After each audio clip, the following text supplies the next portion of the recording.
cities, but right now, calm out. Seen a short time ago. As their guys burst out of the locker room, we're ready for football, folks. The Carolina Panthers.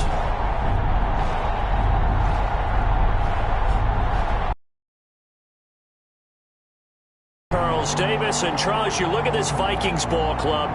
And losers their last time out, so they'll look to make a is to be at home, and they are. They're going to try and ride that home crowd and that wave of emotion to a victory in this one. On the other side of the field for the visiting Panthers, they come in off another victory a weekend ago. That ran their win streak up to 7 now. And I think that win last week established them as Super Bowl frontrunners. They're playing with confidence and swagger, and you need that to go a long way. So here are the Panthers now for their opening drive. And a glance here at the man calling the plays under center, their 6'4" quarterback. And what a performance in his last game. A couple of touchdown passes, that was positive. But more than 2 interceptions. Yeah, that's not what he's looking for. What did Vince Lombardi say, though? Winning isn't everything. It's the only thing. And that's what he hangs his hat on after last week's game.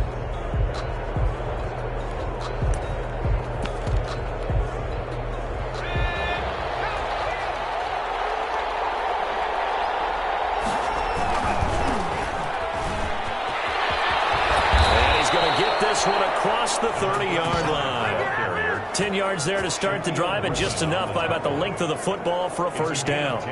Seemed like a couple sets of eyes were on the quarterback, so he decided, hey, I'm going to hand this off. Got a good yardage, but every one of these RPOs, if you do it right and they look the same, whether it's handed off inside or the quarterback keeps it, that allows you to fool the defense so often. And in this case, fooled him with the inside run. And he'll scratch out only about a yard up to the 32. Defensively here, you're facing a top 5 team in terms of points scored in the NFL. So when they're that high-powered, you got to find a way to hold them under 20. Because to me, that's the magic number. 20 points scored, you give yourself your best chance to win. So if they're up around 24, 28, 30, they could be in some trouble. And I think so, because then you turn it into a shootout, and that means your offense has to keep pace.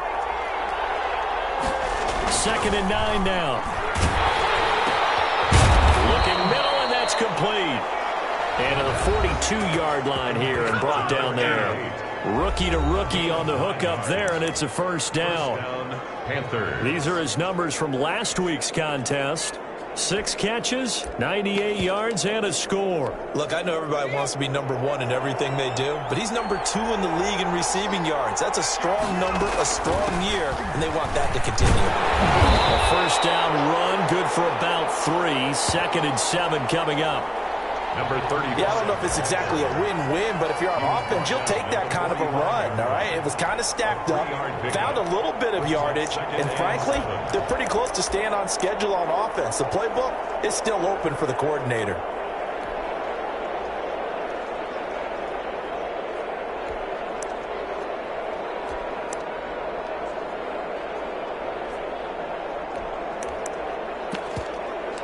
Here's 2nd and 7.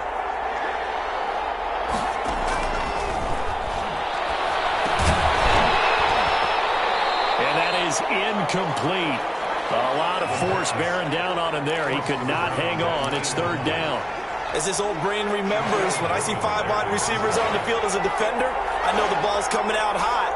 They expected it and got there and popped it free. And he comes back with one complete. And he is going to have a Panthers first down as they're able to get the 3rd down conversion. Give him 15 there, and the Panthers have a first down. First down. And to give this time to the tailback. And he'll get 4 here down to the 35-yard line. Another carry. Not a whole lot there. The defense was ready, it looked, for that run-pass option. You get the sense the next time he has that opportunity, he may keep it himself and get to the perimeter. Probably owes his back a little bit of an apology on that one, huh?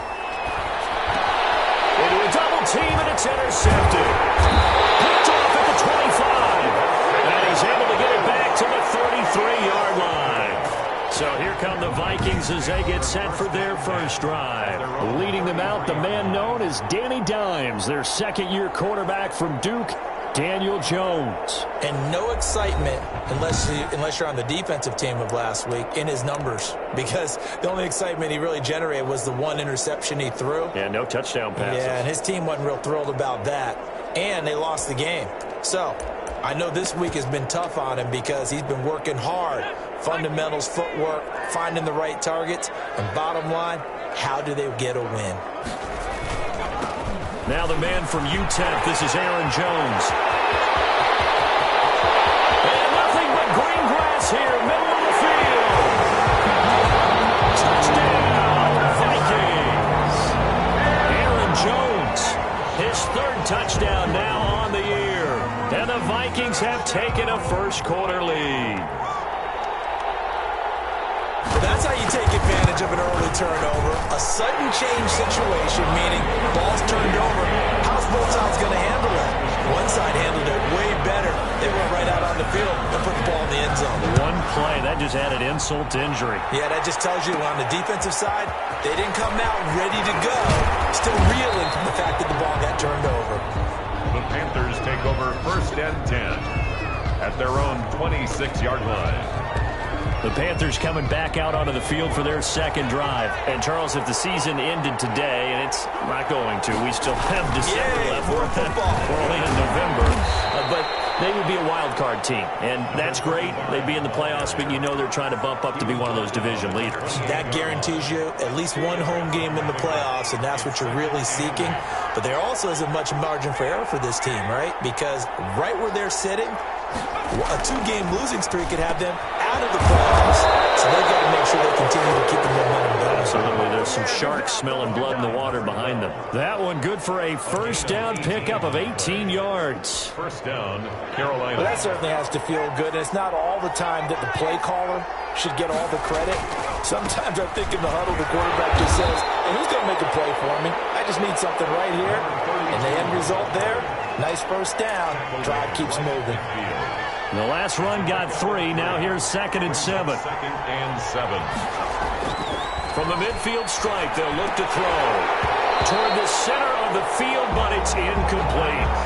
Today's NFL, these big guys are featured receivers. They move all over the place to try and find good matchups, and they had one. They were just unable to complete the pass. Yards to go. They head to the line facing a 3rd and 7 following the incompletion on 2nd down.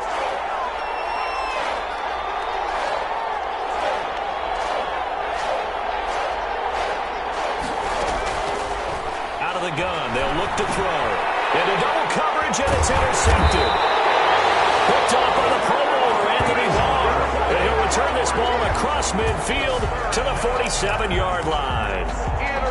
He's had a fantastic rookie season, made a lot of lovely throws, but that wasn't one of them. Well, we got to give him one, don't we? I mean, with the year he's having, a lot easier for he and his teammates to accept that throw. Because for the most part, what they've seen, it's been pretty sensational. 2 yards the loss, 2nd and 12. Part of their struggles last week was getting these negative plays on 1st and 2nd down. That's something they have to be wary of as this game continues.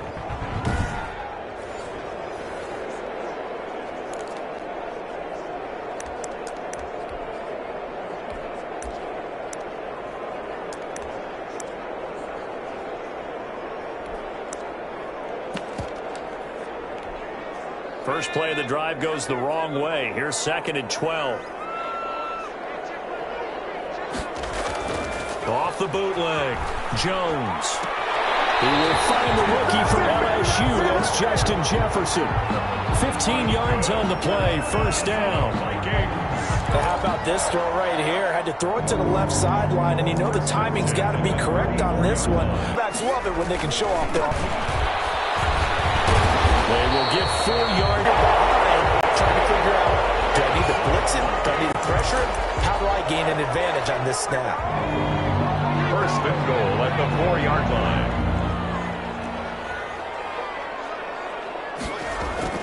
Now Jones. A hit as as he throws there, incomplete. They'll put a check mark in the box where the defense coordinator was saying, how well can we stay with these receivers if we're in man coverage? Because he just did it on that one, forced the incompletion. That allowed him to get bolder with his pass rush, won't it? Absolutely, frees up your guys elsewhere. And he'll get this one back to the 5-yard line, but no further than that.